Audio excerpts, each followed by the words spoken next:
Thank you very much for joining us this evening. My name is Dr. Patrick Singer, live in London, and I'm happy to introduce you to Mr. Taddeo Rusoke. Taddeo Rusoke is live in South Africa, in Pretoria. Hello, Mr. Rusoke. How are you? Yes, but fine, Dr. Patrick. Thank you so much for giving me this pleasure to feature on You Changed My Life show. I'm live from Pretoria. Well, it's a wonderful evening here. I'm really grateful being part of this global show. Thank you. Oh, thank you very much for accepting this opportunity. I know you're very, very busy doing a lot of research down in South Africa. How did you end up in South Africa? Could you tell us a bit what's happening and the kind of work you do? Thank you so much, Doctor. Like you introduced me, I'm Taddeo Rusoke from Uganda. Well, I have been in South Africa here for the last 6 weeks, and I'm doing research on tobacco control. But way back in Uganda, I work as a tourism consultant, an environmental lecturer. Then I'm also a conservationist. Then I also do some bit of charity through my NGO called the Rusoke Research and Children Charity. But the main reason why I'm here in South Africa, I'm doing a research fellowship on tobacco control at Sefako MacArthur Health Sciences University in Pretoria, formerly known as Medical University of South Africa. So I'm basically here for a research fellowship, and we are trying to do research on tobacco control in Africa. Thank you. So you're doing research on tobacco control in Africa. Is tobacco a very big problem in Africa? What is the issue about it? Well, tobacco is really a very big challenge in Africa. And way back in Uganda, where you come from, we have quite a number of tobacco farmers, and tobacco use in Africa is linked to several non-communicable diseases, especially those which are cardiovascular in nature. So it is really a very big threat to the public health. Governments spend a lot of money on trying to treat tobacco-related illnesses, yet the returns from tobacco majorly go to the industry. So it's really a great concern. It's a great concern for us as researchers to try and come up with the evidence to protect lives of ourselves and those surrounding us. Wow, that is brilliant. That's amazing. So you're one of those people working hard on the African continent, focusing on the conservation of the environment, focusing on the conservation of the world that exists, and including the human beings that are not going to be engaging in some of the things, or cultivating or trading some of the things that are going to make the situation worse. So that is the kind of research you do. And you as well talked about being a tourism consultant. What does that involve? Well, with tourism consultancy, actually I teach tourism at Nkumba University. Then I also have an online tours and travel agency under my charitable organization, which I told you, the Rusoke Research and Children Charity. So whenever I do tourism trips, I save some little money to help and support children, especially those in disadvantaged communities, in orphanages, schools, etc. So some proceeds of the revenue I raise from my tourism services go to charity. So what kind of children do you help, and the kind of problems they experience? You've talked about orphanages. Could you, because some of us might be watching you from the United States, for example, from the UK, from Australia. We've never been, or some of us have never been to Africa. Could you describe to us what's happening with those children and the kind of challenges and how you're going to help? Well, thank you so much, Dr. Patrick. Basically, for now, I can say my research organization, or the Children Charity, offers scholastic materials and a few other items which are given from friends in terms of donations. then we will just pick any orphanage at random or any disadvantaged children center. We deliver these materials basically, maybe most times it is around Christmas season or Easter season. So we are open to donations from wherever, all over the world, etc., as long as someone is having something to offer. And my special interest is on supporting children, especially the girl child, because as you know, some of the great men like the late Nelson Mandela said, education is one of the major tools you can really use to transform society. And if we must support as Ugandans, if we must support as Africans, it is important to start by ourselves, not to be started by others. So it is me and you and maybe any other of the viewers who are viewing us who could offer something which they will have at their disposal to try and help the children, especially like I said, in orphanages and other disadvantaged communities, maybe to be able to access and afford at least basic education. Thank you. So what are the socioeconomic issues? What are the things that lead those children into orphanages? Well, it's quite a number. It's quite a number of things. And one, as you know, Africa has been plagued with HIV/AIDS as an epidemic. Many children have lost their parents, have lost their guardians. So we have very many orphans who need help. Then that could be one of the major driving forces. Actually, it is one of the major driving forces which is increasing the number of orphans in Africa. Most of these children have lost their parents, their siblings, guardians, etc. to the HIV/AIDS scourge. And I believe so you have the disease, possibly a war, because I visited some of the orphanages in Uganda, and some of those children have been displaced because of war or because they've lost their parents.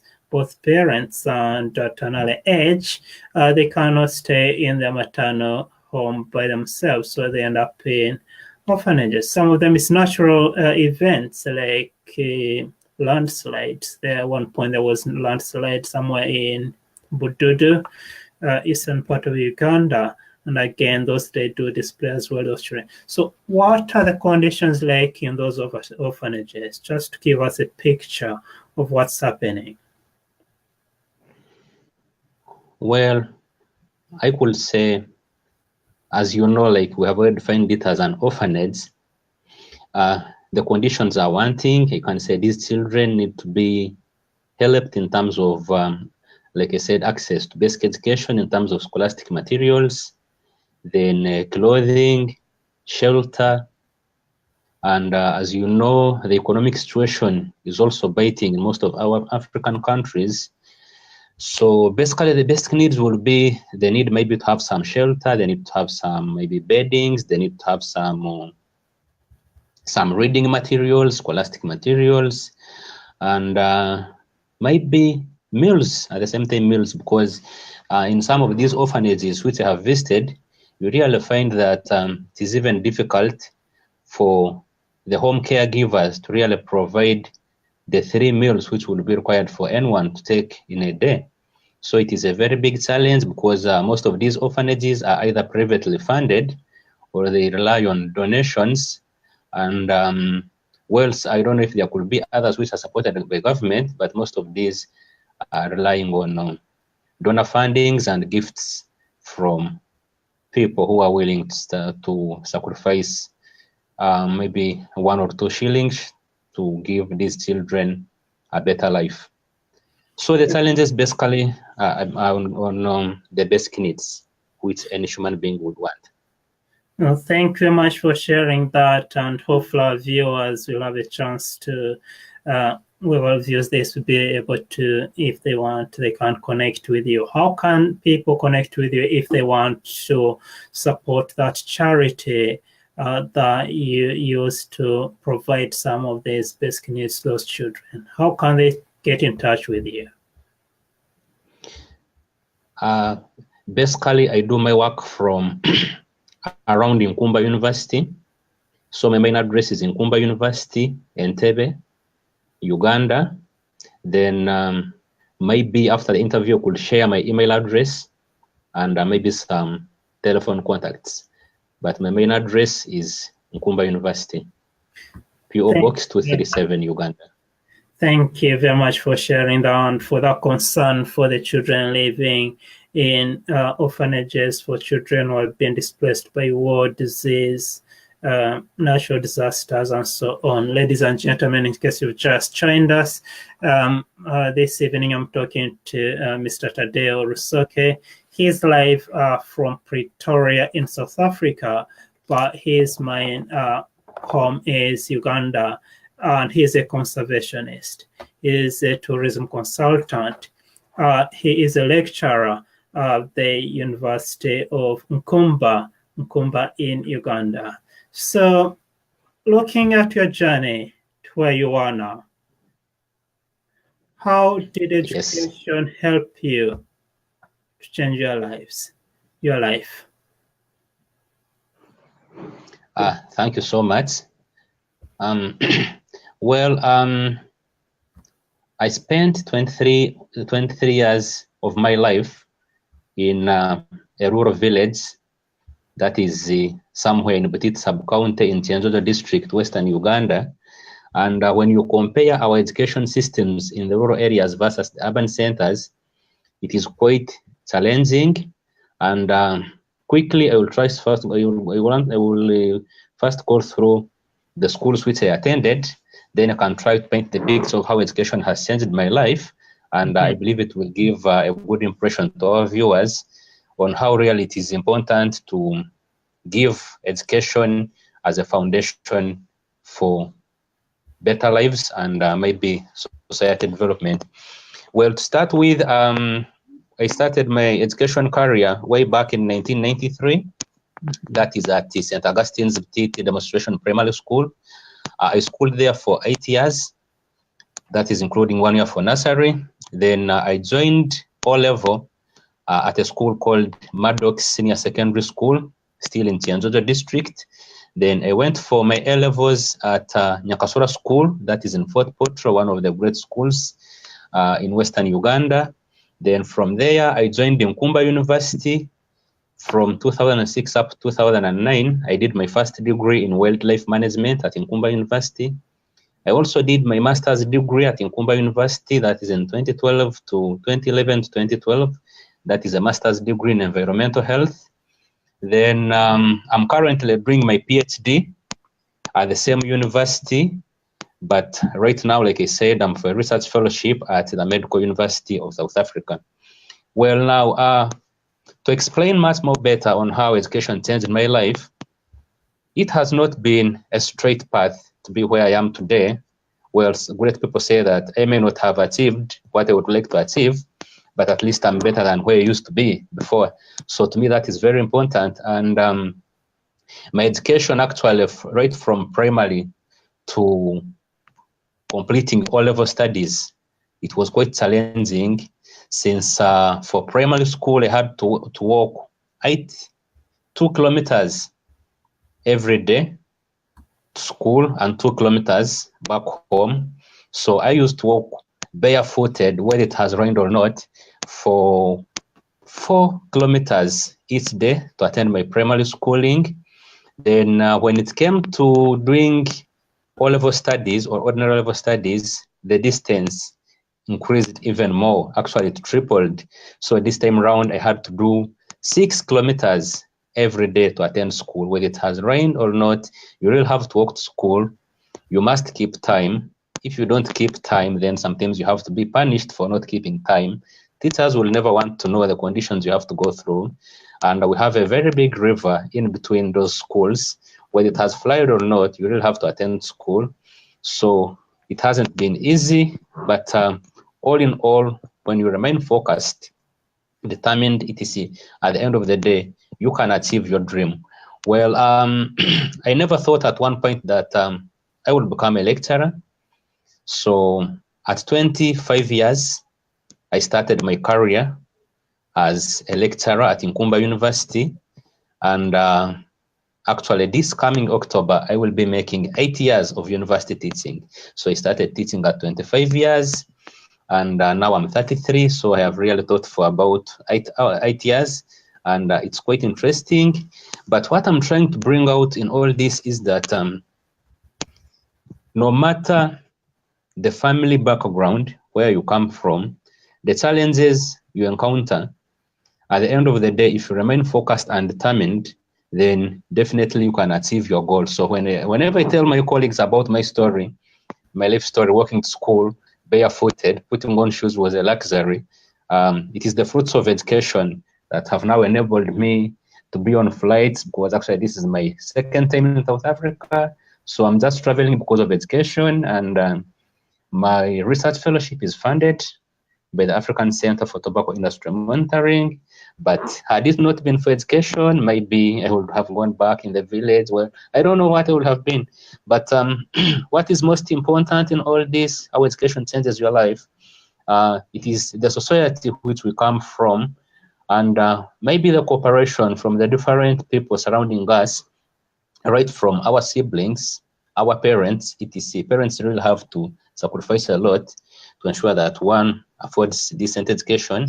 And like I said, in this case, it doesn't matter your background, but what is important is to use the limited resources which are available to educate these children, so that at the end of the day, they could be able to afford, like I said, the basic education. Then maybe from the basic education, if one keeps on advancing, etc., you can reap on the fruits of education. Well, as I try to conclude on this very point, well, I don't want to talk about what I've gotten in terms of maybe the tangible things from education. My interest is all about inspiring that person in a rural area, that person, that child who's walking on foot every day, that child who is using a banana leaf to protect his head maybe from the rain, that person who is walking on foot, to try and encourage this people that it's not the end of the road. No matter the struggle, at some point, if you continue focused and in line with education, you will always achieve something. I hope I have answered your question well.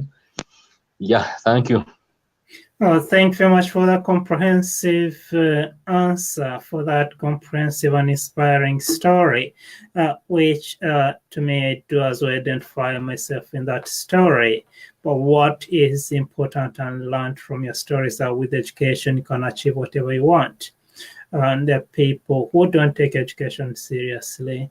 There are people who believe that there's no need to get education because everything will be given to them for free.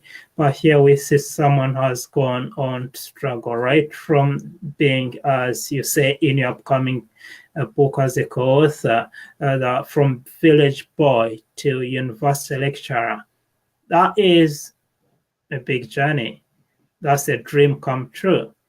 And that is inspiring. That's life-changing for our viewers who might have not yet seen it from that perspective. In other words, education is a passport to your dreams. Yeah, definitely. So looking at some of the challenges that we get, for example, those children you described being walking to school, they don't have an umbrella and they're using a banana leaf to protect themselves from the sun or from the rain. Right. Yes. How can they, if the parents are poor or they can't afford, how do they make? How can they make a breakthrough to be able to get good education, to be able to get to university, and be able to get a job? How can they make it in Uganda at this time? Well, thank you so much. Well, that is rather a simple and at the same time a complicated question to answer. But well, from my story, like I said, I believe in three things: determination, passion, and courage to excel. So to me, I think when I'm more challenged, then it puts me even in a better position to do better. Because, without challenges, then definitely you'll be in your comfort zone. There won't be anything to stimulate you to do something. But maybe what I can tell whoever is watching out there, I know parents, my fellow parents here, and I'm also a parent, what is important is let us give the children the best education that we can afford as parents. And when you go and try to find out, you'll even find out that children who even come from more challenged background, at the end of the day, have a story to tell, or they will always excel, because it has not always been easy. And you know, in Africa, majorly we try to try maybe to tell our stories. We don't maybe tell on so much we have achieved, but we try maybe tell about our challenges, our problems, etc. So basically, like I said, I think what is important is for these children to remain focused, is for these children to remain determined, and to keep up with the passion or spirit of searching for more and more education. And maybe also what is important is to always keep our minds open to opportunities, to be vigilant. You have to keep our minds open and to be vigilant. And well, Dr. Patrick, maybe gone are the days, because right now, at least quite a number of Ugandans and Africans can access internet services or computer services. Some schools, they're actually teaching computer lessons, etc. So it is even much more simpler for some of these children or pupils to access better education. And well, I wouldn't talk much about the universal primary education, which we have in Uganda, but still, when the universal primary education was introduced in Uganda, that is way back in 1997. Actually, it formed when it was in P5 by then, so I benefited from it for 2 years. And well, I can say the education may not be the best in these universal, or what we can call free education schools. It may not be the best, but at least, like I'm saying, we can use what is available. We can use what is available rather than not using what is available, and maybe we think it may not help, or maybe we think it is not good enough. So whatever the situation, what is important is use what is available, what a parent can afford, at least to give the children minimum education. Because, you know, at the end of the day, I happen to come from a village where we have a primary teachers college. So if a parent struggled and pushed their child through primary, through O-level, definitely at some point, this can join college if they have somehow excelled, and they could work as grade 3 teachers. So eventually they have a chance to go to the university. They can always upgrade. I paid for myself my master's education. So what is important is to give the basics, or to give a foundation, then someone can always start from there. Thank you. Thank you much for that great answer, Mr. Taddeo. And that reminded was, as I was listening to you, I was just reminded to one of the things that Steve Jobs is a founder or co-founder of Apple, and he said the only way to do great work is to love what you do. And if you haven't found it yet, then keep searching. So once those children discover what they love, then that's enough to push them through all the challenges of life. That's enough to give them the courage to be able to achieve and live their dreams. Because I do remember, like, I loved education, I loved going to school, and some of the times our parents couldn't afford the school fees, but I did a lot of photography as my side job, taking photographs and being able to raise money that way, but as well during the holidays, working for other people, be it slashing their compounds or working at the church, in the church farm, and so on. But like that way, was able to raise the school fees.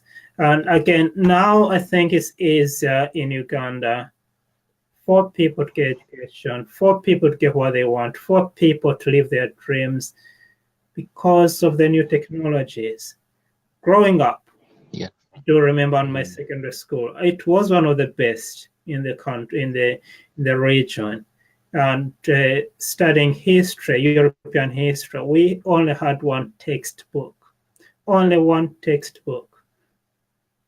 Okay, so you have to wake up early, the teacher will come early, start writing the notes. You miss them, the board will be gone. But now you can do the photocopying. But now you can access the same textbook on the internet by now. And now, this moment in time, you can watch videos of people talking about that textbook. We didn't have those opportunities.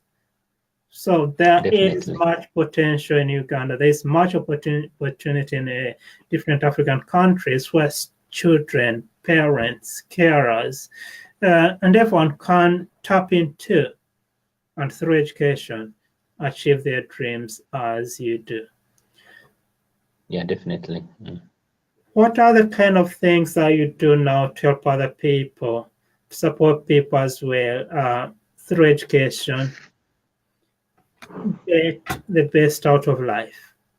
You talked about the charity. What else do you help people with so that they can be able to get in touch with you? Thank you so much. Well, I'm so passionate about education, and maybe one other thing that I do as a university lecturer is to encourage my students always to be very keen, be very vigilant, to look up for each and every opportunity which they can embrace and try to be better. So the other thing, well, I'm living as an example because I teach tourism at the university and I practice tourism. So I always tell these students, it is important for you, if you really love something and you're studying it, at the end of the day, then you have to follow your passion. So the university education basically will not prepare you to get a job. It may prepare you to have the knowledge and skills to create your own job, contrary to the popular belief whereby they say universities are turning out graduates are not finding jobs. So I think we need to move away from that thinking whereby, you know, you're coming to a university to get knowledge, but how do you put this knowledge to use? Because, for example, well, let me talk about tourism, how we try to encourage these students. I tell them, you are here at the university, someone is paying your school fees, maybe your parent, your guardian, etc. You are getting the knowledge about tourism, how to guide visitors, etc. You will not need actually a lot of capital, because if you don't have a vehicle, you will hire the vehicle. What is important is networking in life. So I encourage students to network so much, because if you network and get these visitors and visitors trust you with their money, then definitely all you need is your knowledge, because you will use their money. They have given you, pay for them the hotel, to hire for them the vehicle, maybe to get a guide or to get them yourself, etc. So basically, I find tourism as a very important tool, whereby if one embraces very well the knowledge they have gotten, they could be better. Then, well, apart from that, like I told you, our education system in Uganda, sometimes we are supported by people who are surrounding us. When I got an opportunity to serve as a university lecturer, actually I was introduced to university teaching by the late Professor Eric Droma, and he would always encourage me, whenever you get an opportunity, it be a conference, a workshop, whatever etc., try to sell yourself. So it goes back to networking. Well, apart from that, well, I've also been able maybe to help one or two siblings from my very own money, maybe to educate them and to ensure that they get a better living. But the best I can say, which I have given maybe to the world in terms of education, is to train these students on on issues of environmental conservation. Then I have been able to do this for the last 8 years, and I have always encouraged them to be vigilant, to be passionate, and to really try and put the knowledge that they get into practice. So the job will not just come and find you seated at home. You have to look for these opportunities, and now there is internet. I can say internet is almost everywhere. Students can access internet, especially at most universities. So what is important is, how do you make best use of this internet? Are you looking for opportunities? Are you looking for placements? So what is important is to really to make use of the few resources which are surrounding us to make ourselves better. Thank you. Thank you very much for sharing that. Thank you for the support as well you offer the people to better their conditions to access education. And what I see is that you're saying in a way that your life is an example that with education is possible. Your life is an example, not an exception, that if you're passionate, you will achieve what you want. If you're determined, you live your dreams. That's the determination, the courage, the passion to continue despite the challenges that might come your way. And that's really a very important message that people need to get out there, those children in different countries in Uganda. I think actually across the world, that the focus, the determination is important to be successful in life. And so now, how can we get in touch with you if you want to know more about you and your work? Oh, yes, I seem to have lost Mr. Taddeo Rusoke. Thank you very much for joining us. In case you have joined us, I've been talking to Mr. Taddeo Rusoke, a university lecturer in Uganda, and he's been sharing his story on how education has changed his life, right from being a village boy to a university lecturer working in one of the best universities in Uganda, Nkumba University. So thank you very much for joining us this evening, and I wish you all the best. And if you have any other questions, please feel free to contact Taddeo Rusoke, and he'll be able to help you with those questions, especially if you are thinking of going to do a bit of tourism in Uganda. If you're interested as well, he has charities, orphanages that he supports in Uganda that you can support. And if you're interested in offering any form of support, could be offering your time, could be offering some of the resources, books, pens, pencils, clothing, it could be offering food, or just and if it's offering them prayer and keeping them in your thoughts. Feel free to get in touch. Thank you very much for being Dr. Patrick Singh, a best-selling author and founder of Greatness University. Thank you.